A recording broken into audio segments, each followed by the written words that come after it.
அண்மை செய்தியை பார்க்கிறோம். ஆந்திராவைச் சேர்ந்த இளம் பெண்கள் பாலியல் வன்கொடுமை வழக்கில் கைதான 2 காவலர்கள் தற்போது டிஸ்மிஸ் செய்யப்பட்டிருக்கிறார்கள். இது தொடர்பான கூடுதல் தகவல்களை செய்தியாளர் சதீஷிடம் கேட்கலாம். சதீஷ், விவரங்கள் என்ன?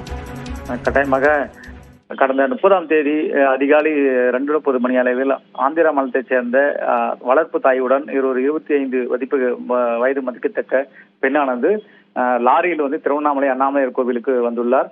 அப்பொழுது அதிகாலை 2:30 மணி அளவில் ஏந்தல் பைபாஸ் சாலையில் அந்த லாரியை மடக்கிய அந்த காவலர்களான சுந்தர் மற்றும் சுரேஷ் ராஜா இருவரும் அந்த இளம்பெண்ணை தாங்கள் அண்ணாமலையார் கோவிலுக்கு கொண்டு செல்வதாக அழைத்துக் கொண்டு இருவரும் 2 இருசக்கர வாகனங்கள் அந்த பெண்ணை ஆள் இல்லாத பகுதிக்கு கொண்டு சென்று அந்த வளர்ப்பு தாயை ஒவ்வொரு இடத்தில் தள்ளி விட்டுவிட்டு இந்த பெண்ணை பாலியல் வன்கொடுமை செய்துள்ளார்கள். இந்த வழக்கில் அந்த பெண்ணிடம் நடத்தப்பட்ட விசாரணையின் அடிப்படையில் இருவரும் கைது செய்யப்பட்டு ஏற்கனவே பணியிடை நீக்கம் செய்து மாவட்ட காவல் கண்காணிப்பாளர் உத்தரவிட்டார். அதனைத் தொடர்ந்து இன்று அந்த இருவரையும் பணி நீக்கம் செய்து, அதாவது டிஸ்மிஸ் செய்து மாவட்ட காவல் கண்காணிப்பாளர் கடுமையான அந்த உச்சகட்ட நடவடிக்கையாக எடுத்துள்ளார். நன்றி சதீஷ், இது தொடர்பான தற்போதைய விவரங்களுக்காக.